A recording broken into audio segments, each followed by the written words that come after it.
한반도의 안정을 위해서 일본은 언젠가 한판 붙어야 하는 나라입니다.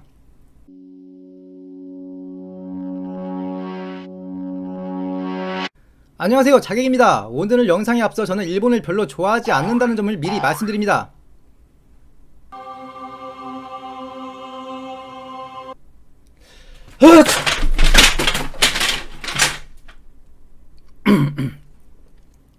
제 직계 가문은 고려 문화시중 2명을 배출하고 이성계의 위화도 해군에 동조하여 2등 공신을 지내신 분도 계시며 왕씨 성분들께는 조상을 대신하여 사과 말씀드립니다. 아무튼 정도전의 사위도 있었고 조선시대 문과 급제자 24명을 배출한 나름 괜찮은 가문이었습니다. 그런데 족보를 보면 어느 순간 벼슬길이 끊겨있어요. 외란 때문입니다. 가옥과 전답은 불타고 노비들은 도망가고.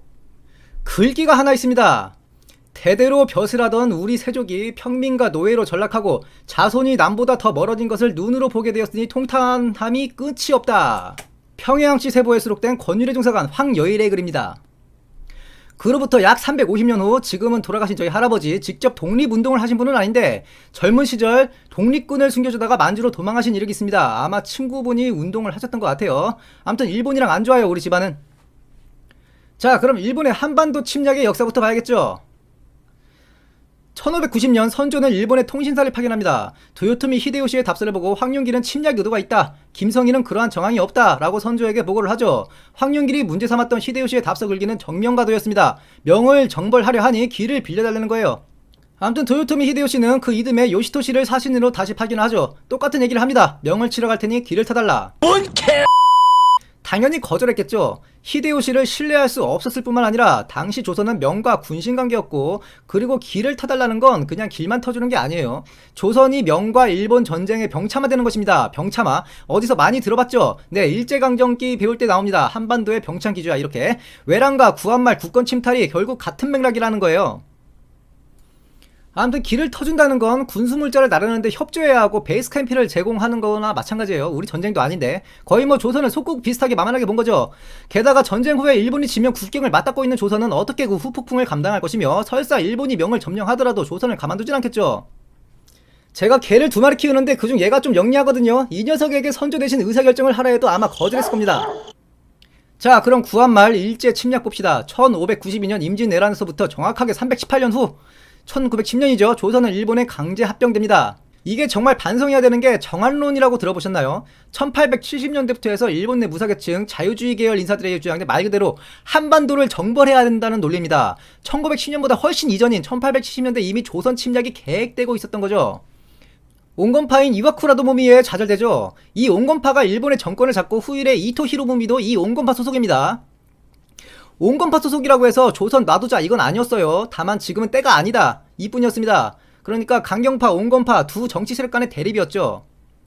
만약 사이고 다카모리를 필두로 한 강경파가 파워게임에서 승리를 했다면 강화도 조약, 을사늑약 뭐 이런 프로세스 없이 그냥 무력 침공 당했을 겁니다. 그때 조선은 뭐 했냐? 세도 정치가 막 끝난 타이밍이었습니다. 흥선대원군이 여러가지 개혁을 했죠. 이 1800년대 초반부터 이어진 3대 60년간 지속된 세도 정치로 나라가 개판이었습니다. 막 세도 정치를 끝내고 뭔가 해보려는 시기였기 때문에 일본이 쳐들어올 건지 말 건지 뭐 이런 쪽에는 관심도 가지지 못할 시기였습니다. 게다가 개혁도 잠시, 결국 또 흥선대원군 대 민비, 명성황후죠. 파워게임으로 귀중한 시간을 허비하게 됩니다. 그리고 흥선대원군이 물러나면서 강화도 조약을 출발로 한반도의 병창기지화 프로세스가 차근차근 진행되죠. 결국 일본은 중국의 일부를 점령하고 만주국을 세우는 등 외란 때 이루지 못했던 야망을 실현시켜 가게 되는 것입니다. 자, 이제 현재로 돌아옵시다. 아베 하면 아베노믹스죠. 경제개혁입니다. 지금 일본 호황기죠. 도요토미 히데요시도 대명가도 요부가 거부되자 가장 심혈을 기울였던 게 바로 경제개혁입니다. 전쟁 돈 없이 못하거든요. 잉여자본금이 넘치고 많아야 하는 겁니다. 전쟁도. 조선 국권 침탈 전에도 메이지 유신으로 인한 자본주의 시장경제 확립이 이루어졌습니다. 그런데 일본은 2차 대전 패전국으로 전쟁을 못하는 나라거든요. 아니, 못하는 나라였어요. 우리가 딸군으로 부르는 자위대, 일본 본토가 침략받을 때만 방어 개념에서의 전쟁만 할 수 있었습니다. 그런데 2016년 신안보법이 발의됐죠. 쉽게 말하면 인주국이나 제3국에서 자국 안보를 위해 전쟁을 할 수 있는 방향으로 헌법 제9조를 확대 해석한 겁니다. 개인적으로는 이게 평화헌법, 즉 일본 헌법 제9조의 사실상 폐기라는 주장에 동의를 합니다. 이로써 일본은 명분이 있고 미국과 국제사회의 지지가 있으면 전쟁을 할 수 있는 나라로 한 걸음 올라갔습니다. 제3국이 무력 공격을 당할 때 자국 안보를 위해 그 무력 공격이 내전이든 외침이든 말이죠. 비슷한 그림이 하나 그려지네요. 동학 농민운동으로 인해 조선의 조정이 청해 원명을 청했을 때 일본 역시 조선의 군을 파병했죠. 즉 한반도에 급현 사태가 있을 때 일본은 이제 무력 행사를 할 수 있게 된 겁니다. 예를 들면 가능성은 매우 희박하지만 북의 남침이 시도되면 일본은 그 기회를 놓치지 않겠죠. 자, 일본이 내부적으로는 명분, 경제적인 부분 모두 준비가 끝났습니다. 이제 외교나 국제정세가 일본이 원하는 대로 따라주기만 하면 되는 거죠. 현 시점에서 미일 동맹이 그 어느 때보다 끈끈하죠. 북미 관계가 진전되고 있을 때 아베의 그 당황하는 모습 이미 우리가 잘 지켜봤습니다. 그리고 미중 관계가 악화되고 있는 지금의 사태를 일본 정치 세력은 매우 반기고 있을 겁니다. 또한 한반도에 두 체제가 대립하고 있는 한 언젠가 급변 사태가 올 수도 있겠죠. 물론 우리 살아 생전의 일이 아닐 수도 있습니다만 몇백 년 후에는 세계 질서가 어떻게 될지 모르는 것이고 현 시점에서는 일본에게 매우 유리하게 변화하고 있는 게 사실입니다. 한반도의 안녕을 위해서라도 일본하고는 언젠가 자웅을 겨뤄야 합니다. 일본이 현 시점에서 독도를 강제 침탈하고 한반도에 재침략 의지를 보이면 미국이랑 국제사회가 가만히 있지 않을 것이다 라고 생각하시는 분들 있죠. 굉장히 순진한 생각입니다. 2014년 러시아가 우크라이나의 크림반도를 침공했죠. 겉보기엔 주민투표를 통한 민족 자결권 이런 건데 이건 러시아 주장이고 실제로 보면 무력 침공입니다. 그러면 우크라이나의 역사를 잠깐 들여다봅시다. 1991년 우크라이나에서 소비에트 연방, 지금의 러시아죠, 철수를 했죠. 그 전략적 요충지였던 우크라이나에 그 배치됐던 전략 전술 핵무기 수천 기, 약 3, 4천 기 정도라고 하는데요. 이걸 소련이 다 그냥 두고 철수를 하거든요. 우크라이나는 핵보유 국가를 포기하고 경제를 선택했죠. 돈 많이 받긴 받았어요. 안보 보장도 받고. 그런데 2014년 크림반도 그렇게 되고 미국이나 국제사회가 할 수 있는 건 러시아에 대한 경제 제재뿐이었습니다. 물론 이 제재로 러시아가 힘들긴 해요. 가정을 해봅시다. 일본이 독도나 한반도를 무력 침공한다면 미국과 국제사회는 과연 일본과 전쟁하려 할 것인가? 더욱이 미국과 일본이 현재 관계가 좋고 일본은 전략적으로 계속 동맹관계를 끈끈하게 유지해 나갈 겁니다. 게다가 경제제재를 버틸 만큼의 경제력이 일본에게 있다면, 그러니까 1년에 독도 국제재판소 제소를 계속 시도하는 것도 실제 침공 시 국제사회 여론을 무마시키려는 일련의 계획임을 알아야 합니다. 일본 정치 엘리트들에게는 분명 침공의 의도가 있습니다. 자, 그럼 우린 어떻게 해야 되느냐? 첫 번째로 경제. 일본의 한반도 침략 이전에는 도요토미 히데요시의 경제개혁, 메이지 유신을 통한 자본주의 확립, 즉 경제 기반을 다지는 조치들이 있었습니다. 지금의 아베노믹스처럼 말이죠. 우리 수출국가죠. 수출 의존도를 좀 낮춰야 합니다. 내수가 어느 정도 보장되어 있는 일본에 비해 불리하죠. 인구도 적고, 그리고 우리나라 경제 인구 생각보다 얼마 안 돼요. 학생 노인 제외하면. 수출 의존도가 높은 한 우리가 먼저 전쟁을 시작할 시 국제사회의 제재를 버틸 수가 없어요. 사실 지금 우리 살아있는 시대에는 어렵다고 봐요. 두 번째로는 북한 문제를 해결해야 됩니다. 일본이랑 대립하기 전에 통일이 돼서 주변 액터 하나를 없애야 돼요. 심지어 적대국이니까. 세 번째로는 군비를 늘려야 합니다. 국제정세가 어떻게 변하든 평화로워지든 최소한 군축을 행하는 일은 없어야 합니다. 네 번째로는 미국을 포함한 주변국과의 관계를 유지하고 국제사회에서의 발언권을 높여가야 합니다.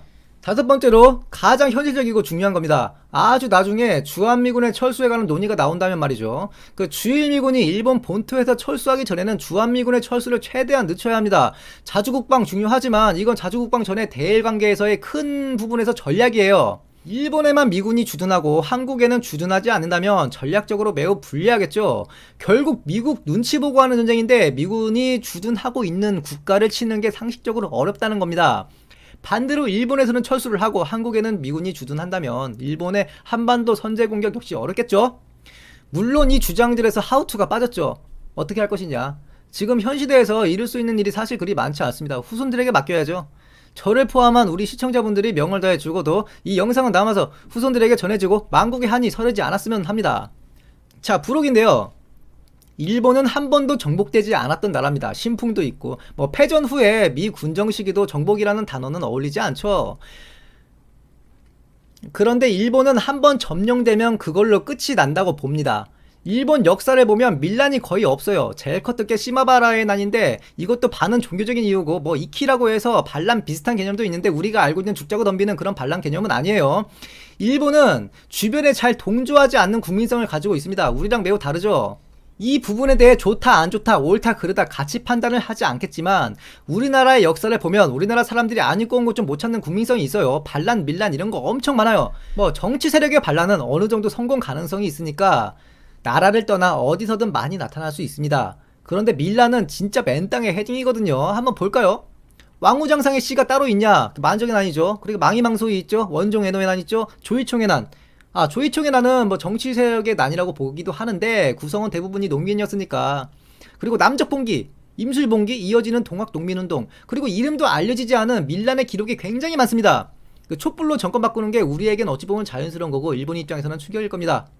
한민족 같은 경우는 나라가 정복돼도 백제, 고구려, 부흥운동, 대몽항쟁, 일제강점기, 독립운동 아니 꼽고 아니다 싶은 거 끝까지 물고 늘어지죠. 일본의 주변 동조 경향이 적은 것도 이유고 특히 일본에서의 정치라는 개념이 일부 엘리트의 산유불이다 보니 한번 정복되면 독립은 힘들다고 봐요.